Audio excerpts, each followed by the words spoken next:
Welcome to the Communication Diva Podcast, Episode 6. Today's podcast is a feature interview with family therapist Anita Bloy. Anita now works primarily with couples and will be talking with Jenn about couples communication. You know, I've thought for some time now that good communication is essential for two people striving to build a strong, mutually supportive relationship. The ability to express oneself well and, more importantly, to listen carefully to another person. Oh, hang on, the game's back on.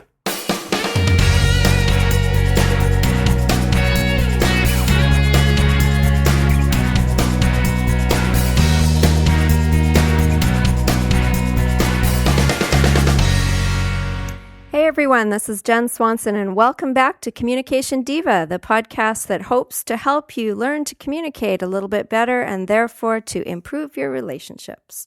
And I am here with my featured guest today, Anita Bloy, who is a couple and family therapist who works in the Lower Mainland, which if you don't know where that is, it is a part of British Columbia and very close to Vancouver, which is our big city down here. So I am happy to be here, and I'm looking out the window of Anita's beautiful apartment, which has a stunning and spectacular view, and it is a sunny January Vancouver day. So I am thrilled to be here. Welcome, Anita. Thank you. Welcome. Thanks for having me. Fabulous. I'm just going to start by asking you how you got into your career of being a therapist. So I'm a registered clinical counselor, and I've been working as a therapist for over 20 years. I just thought I'd like to keep working with people. I love working with people because we are social beings. We don't live on desert islands. We need to be in relationship, and we need to know how to communicate and be our best. And that's part of the reason that I started this whole podcast in the first place, is because I was finding that it's not really something we spend a lot of time thinking about in general life, is how we communicate with one another. No, we definitely don't. And quite often we learn haphazardly. We get modeled certain ways of speaking and interacting by our parents and, the communities we grew up in. And sometimes that's not always the best. Right. Right. I think lots of us have found that out over the years. And when you do couple therapy, what does that look like? Is it initiated by one person or both people, or how does that come about, or is there a pattern? Usually one person in the relationship is wanting something different before the other. And in most cases, it's, one person gives me a call and says that they have challenges. And one of the most common descriptors that people come in with is that they say we have communication challenges, or we have problem communicating. That's one of the most, as I said, one of the most common things people request help with. So where do you begin with somebody on something like that? So when a couple first comes in, it's important to engage both people. It's important to hear both people's point of view and what they see as missing or problematic in their relationship. And my work is not just about listening to the stories, but listening to or observing how they interact. Who, for instance, speaks more, whether they interrupt each other, whether they contradict each other, those sorts of behavioral patterns as well. So it's not just the words that they say. Right. So you have them both come in at some time together and have some conversation. And how long do the series of sessions usually go, or is it different depending on the couple? Well, it's definitely different depending on the couple. Most people, well, I shouldn't say there is no most, but most people can see significant changes in their patterns of communication or the closeness in their relationship within a couple of sessions. That you don't have to come to therapy to create differences in your relationship over, you don't have to come for months and months. Some people do, definitely, they come for tune-ups. But ideally, you talk about something, you give them a few suggestions, some things that they can do differently at home, and then they go home and they practice, they play with it. And sometimes it's just doing one or two things differently. So what, out of all the things that are problem areas, what are some of the most common areas between couples and their breakdown of communication? So there are some content issues that most couples argue about, and those are usually sex, money, or extended family kind of challenges. So if we talk about content, it is helping them to kind of sort out differences of opinion or to express themselves more honestly and openly in those areas. But in other problems are around the patterns of interaction. So one person, for instance, is really angry and they can't express their emotions in an appropriate way, and that shuts the other person down. One person might want more closeness in their relationship, and the other one, or they want more to be more dependent, and the other person might want some more distance, and they might want to do their own thing. And so it's not necessarily a content, but it's how they interact. I call them tensions in a relationship that couples fluctuate throughout the stages of their life together, whether it's 10 years together, 20 years together, 30 years together. And the tension between being close and connected versus being independent and doing their own thing is one of the biggest challenges. And it works really well if both people are on the same page, right? If both people want closeness and connection and they spend time together, and at the same time, then they both want a little bit more independence. The challenges happen is that when one person wants more closeness and connection and the other person wants to do their own thing, and then you've got that tension. And how do you maneuver through that? Right. Well, there's the question. Do you give them specific things for homework? Usually my homework is around paying attention to things and noticing their own kind of reactions, their own thought patterns, their own feelings. That when you're talking about communication in any kind of close, intimate relationship, it really is about knowing yourself and being able to communicate where you're at in a way that the other person understands it and that the other person is receptive towards it.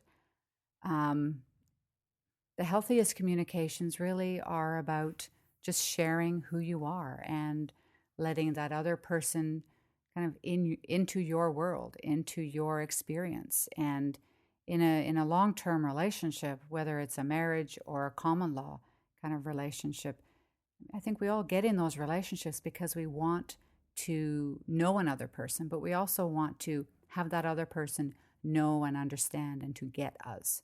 And communication is about really being honest about where we're at and sharing that with the other person. So even if you've been in a relationship with someone for 20 years or 30 years, are there more things to know? Oh, I would think so, that I know for sure that I am a very different person than I was when I first got married, right? And we all go through our own personal developmental stages, and so does a relationship. And so it would get boring if we were the same as we were, 10, 20, 30 years ago. Yeah. Right. So maybe getting to know the person all over again is part of some of the work that you do? Absolutely. Yes, yes, definitely. Yeah. So as far as taking it apart, when people first come in, how do you know where to start? Well, I just usually ask them a really open-ended question in terms of, what brought them here and what is something that they would like different. Because counseling is about creating changes in people's lives. And particularly with couples, a lot of it, as I said, is about how they communicate. And so they need to know what they want different at the end of it. And the challenge then, because many couples come in and they want the other person to be different. And so part of the work with couples is to get each person to identify what they personally want different with themselves, not necessarily with the other person. Though, to be honest, it usually starts with each person saying what they want different from the other person. And then you just have to change their perspective and help them to look more at themselves. Right, because it's important to learn all our lives about ourselves more deeply. Yeah. Do you notice changes or differences in communication style with different generations?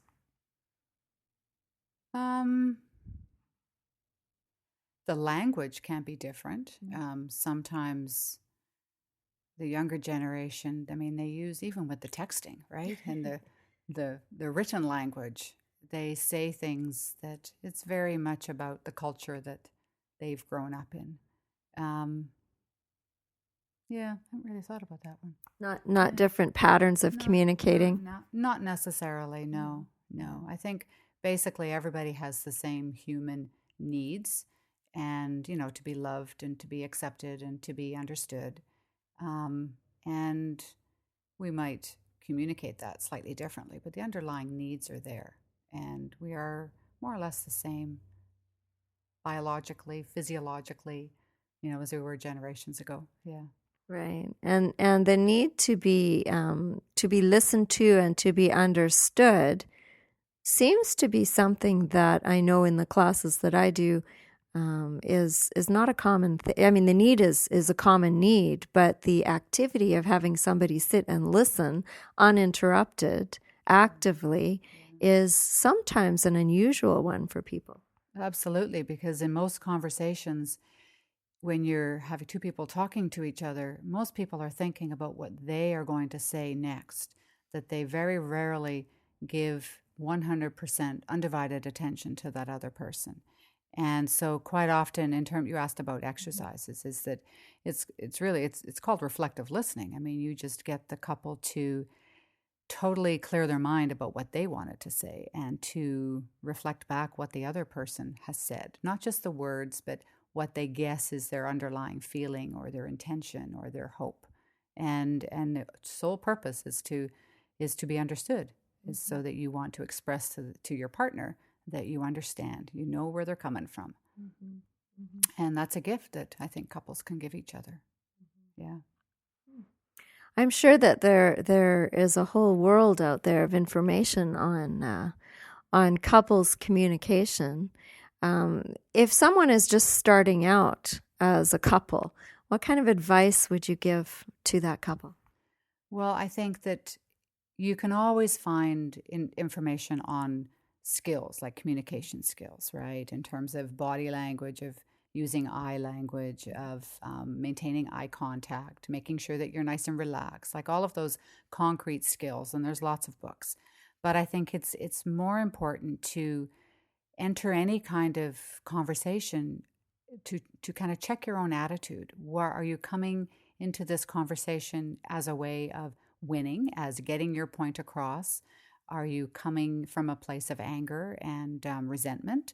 Or are you coming from a position of being more open and loving and caring? And ideally, in any long-term relationship, all conversations are about increasing that closeness and that connection and resolving whatever difference you may have. Because, I mean, every couple is going to have differences. They are two different people. And so they bring that difference.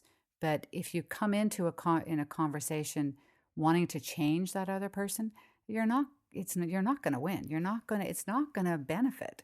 So you have to come into all conversations with the intention of coming to some kind of compromise, of working together, of being cooperative. And those are the most successful kind of conversations. And that I think is the underlying skill. No, it's not even a skill. It's a frame of mind. It's coming in with your heart versus coming in wanting to win. Right. So attitude is, and motivation, I would imagine, would be an important thing to think about. So for new couples, it's that kind of thing. It's thinking about where you're coming from and your attitude and listening. What about conflict? People have different styles of conflict. Yeah, no, they definitely do. Some people are more comfortable with it than others, based upon their background and their experiences. And as you are learning about the other person, you're going to learn, how they resolve conflict. But it's also knowing a lot about yourself and whether you are comfortable with it or not. And it is taking responsibility for yourself and knowing that if you are a person who reacts and, in fact, overreacts and makes mountains out of molehills, then every person needs to take responsibility for that and to calm themselves down, not expecting their partner to do that. And if you are the kind of person who is uncomfortable with conflict and runs away from it, then you need to, again, take responsibility for that and to do your own personal work. So are there, I'm sure there are, but when you come across people who don't want to work together and you've got one person coming to you and the other person doesn't, I'm fine, you go get fixed kind of thing, what do you tell that person? Well, I give that one person an option, to look at themselves, of course. And quite often when they do that, though, they realize that if their partner is not willing to engage in couple counseling, then they have a choice. They can continue to work on themselves and work on their half of the relationship. But usually what happens is they realize that, well, their partner's not in it with them, and they make a choice perhaps to leave the relationship. Mm-hmm. And sometimes, though, they can work on themselves and things can change. Mm-hmm. Because really, a marriage it's a system. So, you just change one part of any kind of a system and it impacts other parts.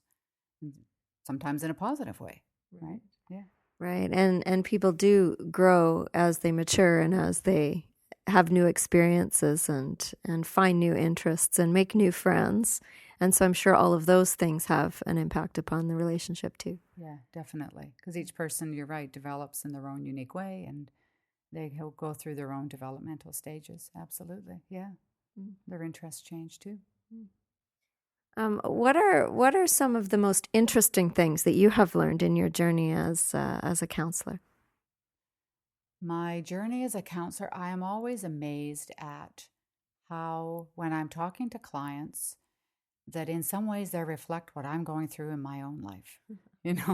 That, as I said, we don't live on desert islands, and that people generally, we all kind of struggle in some ways with this very, very, very similar things, and that we can help each other and support each other, and we witness each other's journeys, and we get information from that. And for me, I know that I am helpful and supportive of clients, but I am also honored in some ways that I share their lives, and I learn a lot from my clients. Mm-hmm. Yeah. Mm-hmm. Yeah, it's almost a very privileged place mm-hmm. to be in if you're hearing all of these stories and the trials and tribulations and the pain that goes along with some of it, and probably mm-hmm. some of the joy too. Oh, absolutely. Yes. Yeah, for sure. Well, that's great. Good. Was there anything else that you had thought about that you wanted to say today about therapy or about couples or about relationships? I don't really think so. I think that the journey of being a couple together is a wonderful gift, that we learn a lot about ourselves in our relationships with other people. And it is the best place to grow as individuals. It is I think one of the only places where our buttons can really get pushed and we are forced to learn about ourselves. I think, as I said, it's also a privilege to be able to really witness another person's life, to be there and through all the ups and downs. And at the end of the day, it's quite a privilege to be in any long-term coupled relationship. Yeah. Good. There was a question I had asked you earlier before we started about a book recommendation that if people are interested in learning more about communicating in couples and being in relationship with one another. And I wonder if you could tell me a little bit about that. Sure. There are many books out there on the market about general couple communication or communicating in general. But there's one book that I do recommend to clients, and it's called Conscious Loving, The Journey to Co-Commitment. And it's by a couple by the name of Gay and Kathleen Hendricks. And they not only just talk about couple skills, but about the attitude and the conscious kind of decision that every couple needs to make as they engage in every kind of interaction, communication, physical interactions. That it is a conscious decision on how you do that. And it's a wonderful book. Great. And I will put that link to that on the website on the show notes at www.communicationdiva.com, so that if you're interested in that book, there will be a link there for the recommendation that Anita made. And I just wanted to say thank you so much for taking the time today. And if people wanted to know more about you or find you, where would they go? So my office is it's in Port Moody in British Columbia, but all of that contact information you can get from my web, which is www.counsellingworks.ca. And counseling is spelled with 2 L's, not one. And check out all the contact information there. Great. Thank you so much for the time that you've taken today. Great. Thank you for having me. Take care. So that was my interview with Anita Bloy, clinical counselor and family therapist. And again, if you want to find out more about Anita, come over to the show notes at communicationdiva.com, episode 6, and take a look at her link to her website there and also to the book that she recommended. Now, next week, I will be bringing to you a very interesting person named Amelia McComber, who is a First Nations spiritual practitioner. And she will be explaining a little bit about what she talks about as intuition and how in the First Nations world, intuition plays a very large part in the communication system that people have with one another. And so it's a fascinating interview, and I will be bringing that to you next time in episode 7. So once again, thank you very much. Take good care, and we'll talk to you very soon.